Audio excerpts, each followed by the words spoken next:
pessoal, tudo bem? Meu nome é William, eu sou diretor do Colégio Cortex e a gente está aqui apresentando o Vestibulando Cast. Uma série de assuntos, de conversas que nós vamos ter com alguns convidados, tratando de temas relevantes, de questões importantes da prova do Enem. E hoje a gente começou com um tema muito especial, que é a redação, a produção do texto. Eu trouxe para falar com a gente aqui a professora Ademar Nogueira, professora aqui do Colégio Cortex, de muita experiência, já teve aluno nota 1000. Prazer te receber aqui, Ademar. Obrigado por participar com a gente. Olá, pessoal. Primeiramente, agradecer a audiência, vocês que nos ouvem, nos vê, e agradecer ao Cortex, agradecer ao professor William, um cara maravilhoso. Segue essa série de vídeo, de podcast, gente, que vocês só se darão bem, pode ter certeza disso. Obrigado, William, por estar aqui. Prazer te receber aqui, Ademar. Então vamos lá, eu vou fazer algumas provocações e aí você vai batendo um papo aqui comigo. Não vai provocar sobre o tema, não. Né? O tema é a pergunta do milhão, pode ficar tranquilo. No final agora ou no final? Não, no final, mas nós vamos ter que falar sobre isso aí. Vamos junto, vamos tentar. Deixa eu te perguntar, por que a redação é tão importante no Enem? O que ela tem, que é sempre o assunto que a gente mais trabalha dentro das salas de terceira série, de curso pré-vestibular? Ô William, se a gente pensar que são 5 provas, né? A linguagem, ciência da natureza, ciências humanas e a matemática e a redação, a 5ª prova, é uma prova que sozinha ela vale 1000. Sim. Então, assim, vou dizer para você que ela é definidora. E teoricamente, devido à TRI, a única prova com condições de nossos alunos, nossos ouvintes, quem nos segue, nos ouve, nos vê, a tirar 1000. Tirando matemática, que é uma exceção, que já teve uma nota acima de 1000, porque o indivíduo acertou tudo, a TRI subiu essa nota. Mas no dia a dia e ano a ano, é a única prova que o menino, a menina, os nossos alunos, etc., podem tirar 1000. A redação não tem nenhuma influência da TRI, né, Ademar? Não, ela não pega, a TRI não pega. É a nota mesmo, são 2 corretores que fazem essa avaliação. Nem corretores eles são avaliadores, né? Tem uma diferença aí. Aí faz a média da nota. Dos dois. Né? Um deu 920, outro deu 960, pode ir com 940. Soma, divide por 2. Tá. Então sempre ela é corrigida por 2 avaliadores. Sempre por 2 avaliadores. E se houver disparidade da nota? A disparidade que a gente chama de discrepância entre uma competência e o outro acima de 80 pontos e na nota final acima dos 100 pontos. Que é um valor que eu, particularmente, eu acho que é muito, né? É muito elástico isso aí, às vezes prejudica ao invés de ajudar. Aí a gente vai para um terceiro avaliador. Vai para um terceiro avaliador de discrepância, se permanecer, vai para uma banca específica até acertar essa nota. O processo é muito sério, tá, William? É muito sério. Bem complexo isso aí, né? Bem complexo. Tá, e a gente está falando da redação do Enem, e você trouxe algumas características bem específicas da prova, né? A questão das cinco áreas de conhecimento, dos 1000 pontos. O que faz a redação do Enem ser a redação do Enem no sentido assim, onde que ela se diferencia dos outros vestibulares convencionais, por dizer? Bom, a primeira coisa que a gente tem que pensar, gente, é que o Enem, como um todo, ele é montado em qualquer área do conhecimento, em qualquer prova, em 5 eixos cognitivos. Né? Que é dominar linguagens, que é compreender fenômenos, que é enfrentar situações, problemas, construir argumentação e fazer uma proposta de intervenção. Né? Então, assim, seja linguagem, seja matemática, seja física, tá? Esses eixos cognitivos, eles têm que estar dentro da prova. Então, isso a gente não verifica nas outras provas, nem numa FUVEST a gente vê isso, tá? Então, quando fala assim, tem que fazer uma proposta de solução do problema. A primeira coisa que eu quero falar, gente, tirar um peso das costas de vocês. Vocês não têm que solucionar nada. Um menino de 16, 17, 18 anos, 20 anos que seja, tem que solucionar alguma coisa, sendo que homens velhos, brancos, engravatados, muito bem pagos, não estão dando conta de resolver, né? Então, a primeira coisa que a gente tem que pensar, não era para proposta de solução, é de intervenção. Sim. O Enem quer saber se você tem, depois de dominar linguagens, aí a prova vem com a charge, a prova vem com um infográfico, com um gráfico, que são linguagens diferentes, né? que as outras linguagens em todas as provas isso existe. Você que é da área também da linguagem, da parte de inglês, você sabe que a prova vem uma charge, assim também na redação. Sim. Né? Então, dominou a linguagem, reconheceu um fenômeno, a prova vem com um fenômeno social. A ideia de sempre tratar temas urgentes dentro da sociedade. Por Sim, aí. sim, é um fenômeno que está na nossa sociedade. Vai continuar vindo, gente. Tá. Agora, não necessariamente vai vir um tema relacionado a, como veio ano passado, o trabalho de cuidado das mulheres, os vulneráveis sociais, por exemplo, as queimadas a que nós estamos sujeitos nesse instante, neste país, é um problema social. Então, reconhecer esse fenômeno, eu dou conta de construir a argumentação em cima desse fenômeno. Tá. Fiz isso, aí que vai entrar a questão da proposta de intervenção. Se você fosse um menino, uma menina que tivesse a caneta na mão, o que você proporia para intervir nesse problema, não para solucionar? Tá. Então é isso que faz a prova do Enem ser a prova do Enem. São os eixos cognitivos. É uma prova que segue as mesmas balizas das outras provas. E isso a diferencia das demais provas convencionais. E a gente não vê isso em outras provas. Pelo contrário, muitos estão seguindo a tendência desta prova. Tá, então está marcando um ponto para ser seguido. E assim, quando a gente pensa, já aproveitando o gancho, quando a gente pensa em vestibulares, o nosso tema aqui é Enem, mas pensa em vestibulares, a diferenciação é, basicamente, a proposta de intervenção. Que aí pode tocar a redação no mesmo viés do Enem. Certo. Né? Mas quando não tem a quinta competência lá. Isso, não tem exigência da quinta competência. Tá. É isso que faz a prova do Enem ser a prova do Enem. Tá, bacana. A prova de linguagem, ela é no primeiro dia, né?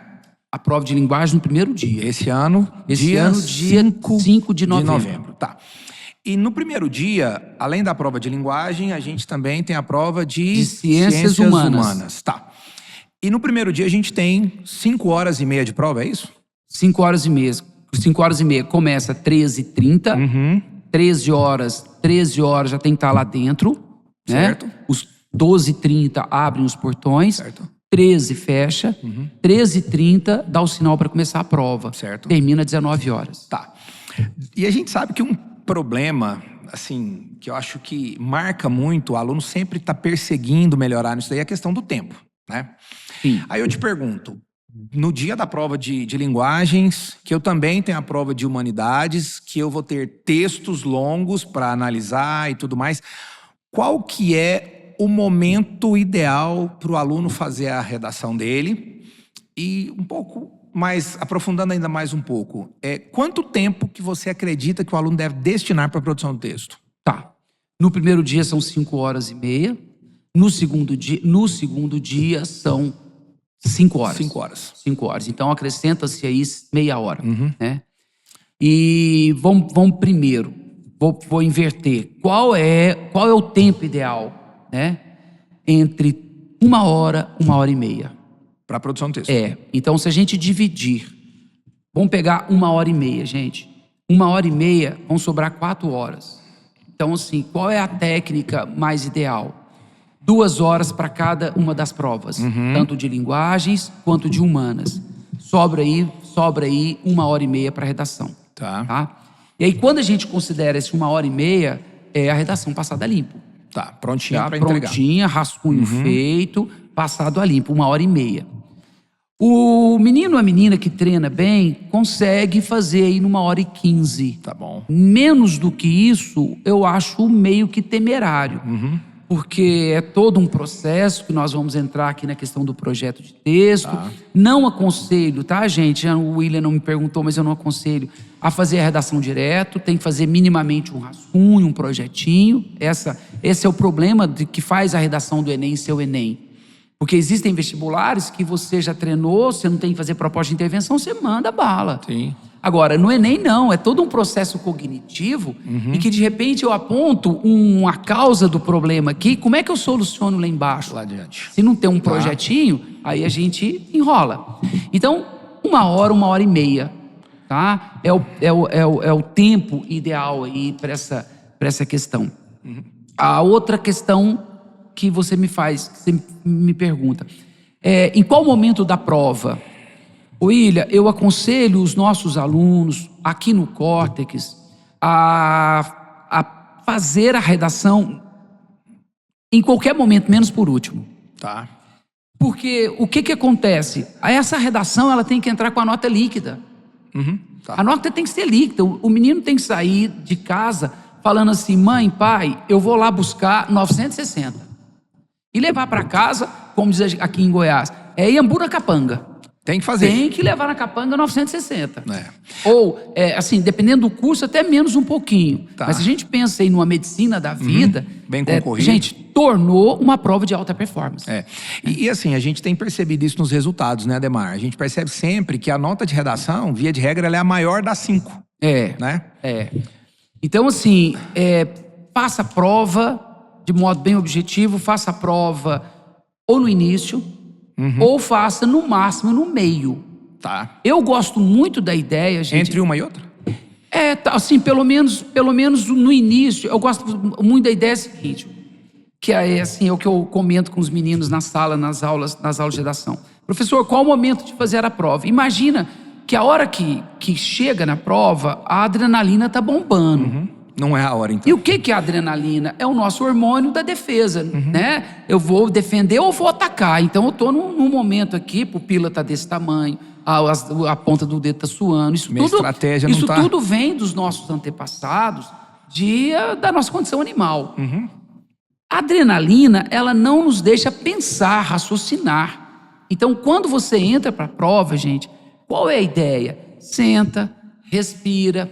Uma ideia legal é pegar os textos motivadores da redação. Fazer uma leitura ali. Faz uma leitura. Vai trabalhar a prova. Vê o recorte temático. Com certeza o professor trabalhou bem, né? Que no corte a gente não deixa a desejar. Não mesmo. E aí o que vai fazer? Coisa de 10, 15 minutos, a adrenalina baixou, não está perdendo tempo, você está ganhando tempo, você já está lendo o texto desses motivadores e já está aqui raciocinando sobre o seu projetinho. Bacana. Gente, segura aí um pouquinho, porque não sai não. Eu vou fazer uma pergunta para ele agora, muito provocativa. E no final tem aquela pergunta que a gente está chamando de pergunta do milhão, e ele vai ter que se virar para responder. Mas você falando sobre projeto de texto, Ademar, como que eu faço a construção de um projeto de texto para tentar assim, maximizar minha nota? É o 1000. Eu quero 1000. O que você indica para o aluno que vai fazer um projeto de texto buscando 1000? A gente vê algumas situações, algumas sugestões, dicas, né? De ter uma forminha, um texto bem já formatado, engessado, que você encontra na internet. Fala um pouquinho disso aí pra gente, deixa eu entender. Deixa eu beber uma água, porque essa aí é difícil. Bom, primeira coisa, projeto. Não faça a sua redação sem projeto. Por conta de quê? Por conta que eu acabei de dizer, lá na frente você tem que intervir. Se não tiver um projeto, pode entrar numa latada, William. Tá. E não sair dela depois. Bom, vamos lá por partes aqui. Primeiro, como fazer um projeto vencedor? Vamos dizer, 960 mais. Sim. Possibilidade de 1000. Primeira coisa, uma introdução. A introdução ela tem que ter 3 movimentos. Eu não chamo de frase, porque senão fica muito engessado. Tá. Tem qual movimento? Você tem que contextualizar o tema, que pode ser aquilo que a gente chama de repertório. Um sociólogo, um filósofo, um filme com a música. É um movimento de contextualização. Saiu da contextualização, traga para o recorte temático. E o recorte temático, gente, usa todas as palavras principais do tema. Feito isso, define o seu caminho argumentativo, que a gente chama de tese. O que você vai tratar no desenvolvimento 1, o que você vai tratar no desenvolvimento 2? Esse é um projeto estrutural de introdução. Ele é coringão, gente, não tem erro. Quando vocês forem para o desenvolvimento 1, você vai apresentar aquilo que você colocou como causa do problema social 1, como causa do problema social 2. Então você vai resgatar o problema social 1. Causa, raiz. Então se você vai culpabilizar o Estado por determinado problema, você vai apresentar, voltar com esse Estado, fazer a fundamentação disso, que vocês chamam de repertório. Então, eu consigo juntar essa minha opinião com essa fundamentação e transformar isso num argumento, então de modo bem prático e bem objetivo. Imagina que eu falei que agora mesmo das queimadas, não estou falando que esse é o tema não, tá, gente? Por enquanto você não falou o tema não, né? Aí você colocou que o problema principal é uma negligência estatal, uma ausência do Estado perante a nossa sustentabilidade, perante o nosso meio ambiente. Isso é uma opinião sua. Fundamenta isso. Você consegue trazer um repertório que você transforma isso de uma opinião, transforma em argumento? Tá. Beleza. Tem uma tese para isso? Né? Tá lá em cima a tese. Terceiro movimento dentro desse parágrafo. Agora você precisa trazer para a parte crítica. Ok. Então eu tenho que ter um movimento porque eu não posso terminar nessa fundamentação, porque senão esse parágrafo vai ficar expositivo. Então você critica, traz exemplo, traz como que isso está acontecendo na realidade, e isso pode ser verificado na floresta amazônica, no Pantanal que está pegando fogo, tarará. Ou seja, na parte prática, você falando, tá vendo, filho, ó, eu estou com razão. Então esses movimentos, se fecha o parágrafo. Então no parágrafo de desenvolvimento tem 4 movimentos: o argumento, a fundamentação, a análise crítica com a realidade e o fechamento desse parágrafo. No desenvolvimento 2, gente, são os mesmos movimentos. Se você quiser fazer em 4 frases, fica à vontade, não tem problema. Mas tem que ter esses 4 movimentos. Tá. E a conclusão retoma o tema, portanto, fica evidente que a questão ambiental no Brasil tem como responsabilização o Estado e a sociedade, que não tarará. Fechei? Aí você vai fazer a proposta de intervenção. Que podem ser 2 propostas, tá, e pode ser uma proposta. Orientação, tá, gente? Competência 5 hoje, que a proposta de intervenção tem que ser 200 pontos. Para quem está querendo aí ficar na ponta de lança e disputar as grandes vagas, tem que ser 200 pontos. Então você tem que ter os 5 elementos: o agente, a ação, o meio, o instrumento que vai utilizar para realizar essa ação e a finalidade. E um desses elementos tem que ser detalhado. Aí a gente precisa de um podcast só para falar esse detalhamento. Então, tá esse é o projetão, tá, gente? Tá. Vamos lá. Próxima pergunta. Você falou sobre os textos motivadores, talvez no começo da prova ali, enquanto você está naquela agitação ali, você começar a dar uma olhada nos textos motivadores e começar a pensar ali no tema da redação. Esses temas motivadores, eu posso pegar recorte dele e utilizar no meu texto? William, a instrução todo ano, lá para o mês de outubro, faltando aí umas 2 semanas para a prova, o INEP libera a cartilha do participante. E na cartilha do participante está bem escrito lá que não... E também na hora da prova, as instruções, que não se admite cópia dos textos motivadores e nem cópia de trechos de questões da prova. Está bem escrito lá. Tem uma instrução interna que diz que... E aí o que acontece? O número de linhas copiadas, elas são abatidas da redação.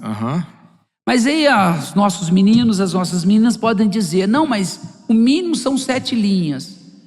Para eu não zerar. Se eu copiar e abater em 3 linhas, de uma cópia ipsiliter ali, literalmente o que foi feito, não vai dar em nada, porque eu já passei. Só que quando retira 3 linhas de um parágrafo, por exemplo, aquele parágrafo desmonta. E aí vai perder ponto na competência 2, na competência 3, na 4, a nota vai desmontar. Tá. Então, a orientação é, não copiem. Não copiem. Agora, uma coisa que eu quero que você responde, vai repetir comigo. Texto motivador não é fonte de repertório, é fonte de argumento. Repete aí.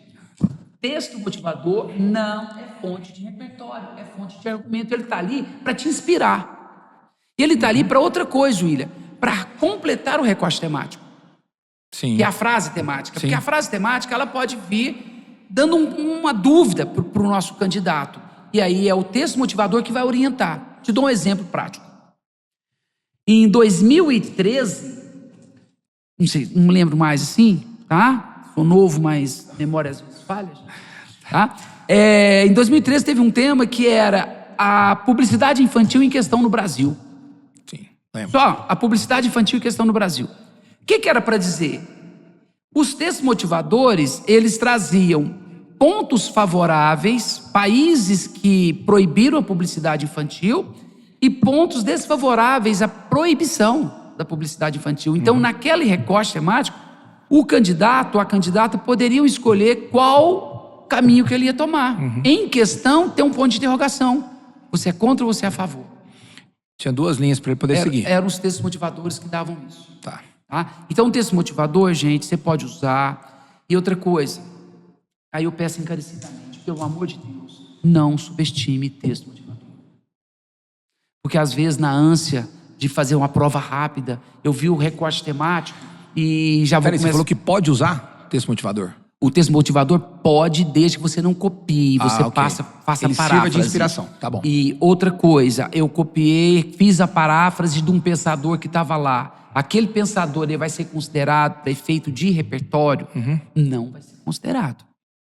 Tem que Entende? ser inédito. Ele tem que ser do indivíduo. Tá. Ele pode ajudar. Por isso que eu acabei de dizer com todo mundo aqui.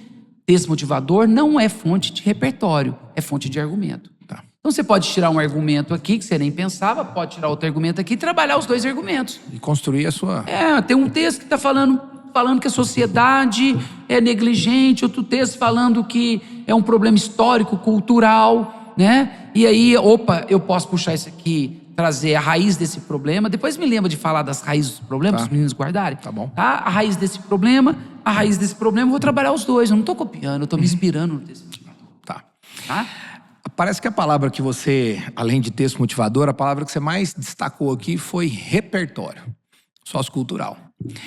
E se esse for o meu problema é o repertório, o que eu vou fazer na prova? Você sabe, William, você sabe, gente, quando é que o repertório é problema para você? Quando você fica procurando coisas que você não tem. E você tem muito.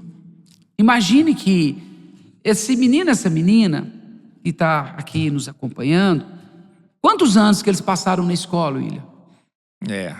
Tem quantos anos para chegar no 3º ano do ensino médio, chegar no 2º ano do ensino médio, chegar no cursinho? Quantos anos? Quanto? No mínimo 13 anos, 14 anos. Por aí, né? Faz as contas, vão lá comigo. Se ensino fundamental, no infantilzinho, o menininho entra lá no jardinzinho já com 3. Vai com uns 3 anos. Aí o fundamental hoje, 1 e 2, são 9 anos. Certo, já já são foi 12. pra 12. Mais 3. Mais 3 de médio, 15 anos. 15 anos. Se tem alguém de cursinho, mais 1 ano, 2 anos de cursinho, 15, 16 anos. Tem repertório? Tá? Gente, pelo amor de Deus, você tem repertório para vender. Tá? Para falar pro seu concorrente, filho, eu tenho para te emprestar. Não é possível. Sim. Só que o que acontece? Vocês ficam procurando, eu quero filme, eu quero música, e esquece que a sala de aula é a fonte do repertório. Então, gente, começa a pensar nos conceitos da sociologia. Começa a pensar nos conceitos da filosofia. Começa a pensar nos conceitos da geografia, da biologia. Houve uma redação, nota 1000, o ano atrasado, que foi sobre as comunidades tradicionais. Sim. Que o indivíduo usou como repertório a magnificação trófica. Trem básico da biologia. O que é, gente, essa magnificação trófica? O garimpeiro contamina a água com chumbo, o peixinho tá na água e é contaminado, o indígena vai lá, pega e ele está contaminado. Isso é um repertório magnífico. E o aluno vê isso no conteúdo da biologia. Todo dia, isso aqui, na sala de aula nossa, é isso. É isso. Então, gente, aí faltando, vamos pôr, professor, tá faltando pouco tempo. Quanto tempo, gente? 10 semanas? Vamos pôr 8 semanas, 5 semanas? Gente, faça ainda, dá tempo, tá? Faça um caderninho e começa a anotar. Sabe, eu vou no finalzinho aqui com a questão do milhão. Do milhão, eu vou falar de alguma coisinha de eixos temáticos. Então pega um caderninho e vai fazendo por eixos. Eixo 1, o que eu posso usar? Eixo 2. Gente, escolhe 2, 3 coisas. Não vai querer fazer um caderninho, né, com 200 repertórios. Você não vai gravar nenhum, William. Não mesmo. O cara tem que ser estrategista, né? Ele tem que ir com a bala de prata, tá? E aí você não vai faltar repertório não, gente. Coloca essa cabeça para funcionar. Tá. Você tá 15 anos, 13 anos dentro da escola, você tem para entregar. Não é possível, William. É. Tá? Só que deixa eu só uma coisa. O professor fala demais, beber mais uma água aqui. Também vou. Também estou escutando, tá me dando sede. Deixa eu falar aqui. A questão, vocês ficam muito mais preocupados com o repertório do que com o argumento. O Enem não quer isso. O repertório, gente, ele é acessório. O que ele quer é a argumentação. Em cima de quê? Qual é a sua crítica? Se essa crítica você consegue fundamentar com alguma coisa que é sua, que você traz de conhecimento teórico, beleza, mas fundamentalmente é a crítica que o Enem quer. Legal. Entendeu? Repertório, acessório. Tá. Não é fundamental. Para falar a verdade, tem uma coisa que é fundamental. A utilização tem que existir um repertório que seja legitimado, que tem que ter autor e obra, Tá. que seja pertinente, apropriado e que seja produtivo. Que esteja em função do texto e ele consegue dar produtividade, ele está ali, não é aquele repertório chapado. Tá. Tá? Tem que ter um para poder fechar a competência 2. Os outros repertórios, gente, eles são para sustentar a sua opinião. Tá? Que vão ajudar, É o pilar da sua ideia que ali, vão do que- ajudar na 2 e vão ajudar na competência 3, que quem está seguindo sabe o que significa. Tá. Beleza. Tá pronto? Deixa eu só... Dá tempo? Dá. Tá? Deixa eu só, assim, Ademar, você falou das raízes de um problema. Eu queria que você pegasse uma caderninha agora e anota, tá? Depois, se você demorar a pegar, volta aí nosso vídeo, volta o nosso áudio e vai anotando. O Enem vai te apresentar uma situação problema. Nós falamos dos eixos cognitivos, tá? Essa situação problema, gente, ela tem raízes, Certo. tem causas. E eu queria que você anotasse... Notoriamente conhecidas. É Sim, alguma coisa que está em evidência. Dependendo do tema, o candidato, a candidata dá conta de pegar 2 dessas raízes que eu vou ditar agora e vai desenvolver essas 2 dessas raízes. Vamos lá. Anotem aí. Raízes de um problema, tá? Que são as causas. Primeira raiz. Ela pode estar instalada, o problema pode estar instalado numa raiz que a gente chama de histórico-cultural. Por exemplo, professor, a infração de trânsito. O brasileiro, ele acredita, historicamente, culturalmente, que a rua, ela é particular, ela é privada, ela não é pública. Para onde quiser. Então eu posso trazer o primeiro argumento e debater a raiz histórico-cultural. Então é um D1, por exemplo. Segundo, raiz social. É uma sociedade que é culpada do problema. Quando a gente fala, por exemplo, de violência urbana. Sociedade que muitas vezes não enxerga e quer atitude do Estado e muitas vezes o problema eu posso ajudar a resolver isso. Então, histórico-cultural, social. Terceiro, político-estatal. E vocês, gente, têm mania de mandar tudo para o Estado, tudo para a questão estatal, culpa é do governo, culpa é da política, mas existem coisas que não é culpa do Estado. Claro, o Estado é o grande formulador das políticas para resolver isso, mas é um dos problemas. Então, terceira raiz, a raiz político-estatal. A quarta raiz, pessoal, é a raiz econômica. Um problema pode ter uma raiz dentro do sistema econômico capitalista, perverso, injusto, acumulador, enquanto pouquíssimos têm muito, muitos têm nada. Então, dependendo do recorte temático ou do tema, joga para a raiz econômica. Quinto problema, quinta raiz, raiz familiar.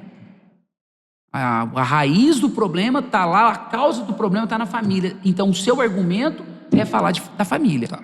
E último, a raiz educacional. Não é massa, William? Massa. Não falta argumento. Não. Pega, volta, tá, gente? Volta aí, o som, tal, o vídeo e anota. Vai para a prova, o que vier eu vou encaixar numa dessas raízes. São 6. 6 raízes. Não falta, William. Bom, Não falta. boa dica. Foi boa dica, gente? Eu acho que ajuda. Foi boa, foi boa. Vamos lá, Ademar. Pergunta do 1 milhão.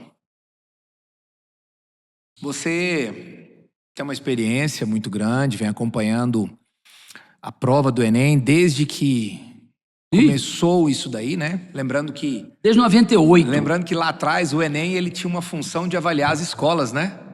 Depois que ele se tornou um processo de seleção para acesso às universidades. E desde então, você vem trabalhando em cima disso daí, passou por algumas mudanças, evoluções, transformações. E você falou que, via de regra, ou regra, né?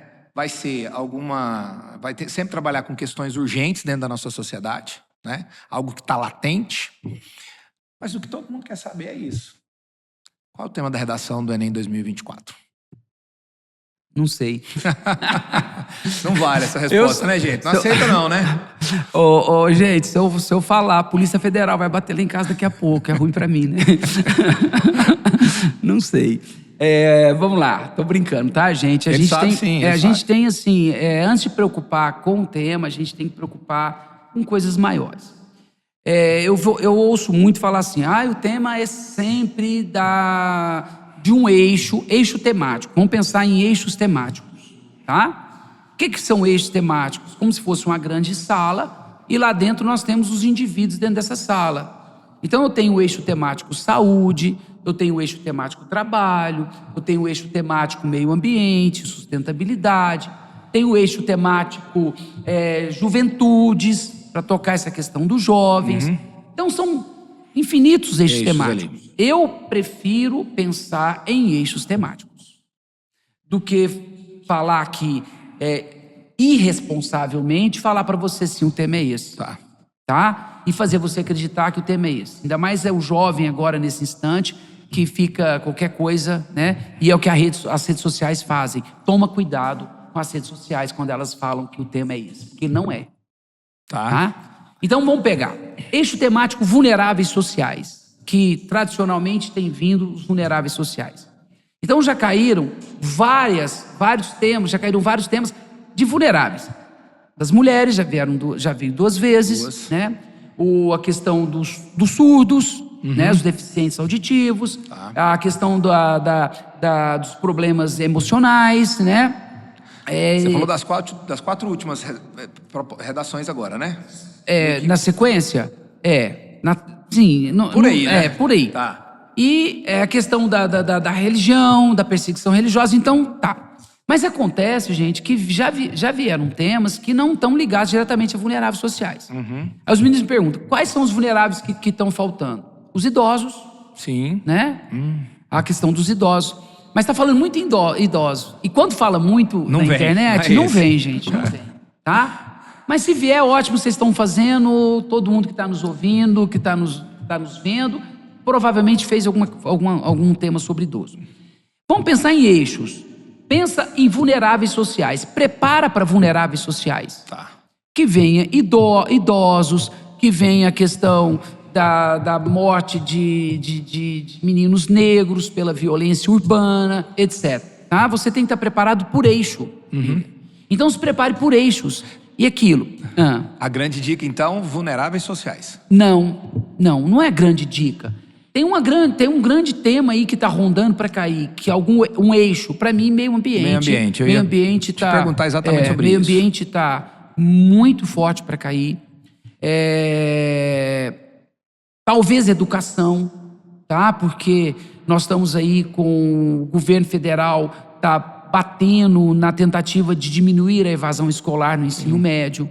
Tanto é que o governo federal criou agora o pé de meia. O governo nosso aqui de Goiás criou uma bolsa para o estudante do ensino médio, que me falha agora o nome, tá, gente? Vocês desculpam. E tá tendo muito essa tentativa de diminuir a evasão escolar. A chamada geração neném, né? Que é um absurdo, porque isso para mim é pejorativo, nem estuda nem trabalha. Eu preferiria chamar de nem. Não estuda, não trabalha e não tem oportunidade, não tem chance, tá? Então que de uma certa forma acaba caindo dentro da vulnerabilidade. Acaba caindo em vulnerabilidade, acaba caindo em juventudes, acaba caindo em educação. Então percebe, conectam os pontos. Isso não vem, gente, não vem um tema de um eixo social só. Tipo, a saúde no Brasil. Né? É muito amplo, né? Não tem como você se posicionar quanto a isso. Vem um recorte temático, tipo o aumento das doenças sexualmente transmissíveis entre os jovens e a falta de proteção. Tá, de aí prevenção. tá dentro da questão da saúde, mas ele meio que fechou. Jovem, vulnerável. Juventude, vulnerabilidade e tal. Então pensa em eixos, gente, tá? E não dê ouvido pra trem de internet. Que Rede eles vão social. bater. Gente, cara da internet, né? Tem gente aí que vive de compartilhamento, de like, é aí que monetiza. E quanto mais tiver esse burburinho aí, burburinho, tá? mais ele tá ganhando em cima. Pensa nisso. Eu não vou me furtar da resposta ao William. Tem um eixo muito forte que eu vou pedir para vocês tomarem cuidado, ou a questão ambiental. Tá. A questão ambiental eu acho que tá pendurado aí para cair, alguma coisa nesse sentido, tá? Nós tivemos o Enseja agora, semana atrasada, esses dias. O tema do Enseja foi aquela certificação de jovens Sim. e adultos, né? Que estão fora do tempo na escola. Ações para combater as falsas notícias no Brasil. Você vê fake que news. fugiu a questão da vulnerabilidade. Tá. Então, se preparem para isso, gente. Tá? Faça boas leituras, tira o que vocês têm de dentro, que vocês têm para escrever. Tá? É isso. Bacana. Tá? Pessoal, queria agradecer a audiência de vocês. Usem esse podcast não apenas para enriquecer a possibilidade de uma boa prova de vocês, mas compartilhem, sigam a gente nas nossas redes sociais. A gente tem uma série para trabalhar aqui. Eu queria agradecer muito o professor Ademar, meu amigo pessoal, que trabalha aqui com a gente no Córtex, desde a fundação dessa escola, né? Viu isso aqui nascer, crescer e tem ajudado muito, cooperado muito para ajudar não só os nossos alunos, mas agora também a gente avançando para pegar outros alunos e poder ajudar de outras formas esses outros alunos. Ademar, muito obrigado. Foi muito enriquecedor esse bate-papo nosso e a gente vai ter que fazer mais alguma coisa aqui, não tem que falar muita coisa ainda. Tem muita coisa. Obrigado, William. Obrigado, Córtex. Valeu, tá? muito gente, obrigado. Põe fé em vocês, tá? Cabeça pra frente. Cabeça pra baixo, não. Sempre pra frente. Abraço. Isso aí. Obrigado, gente. Valeu. Abraço.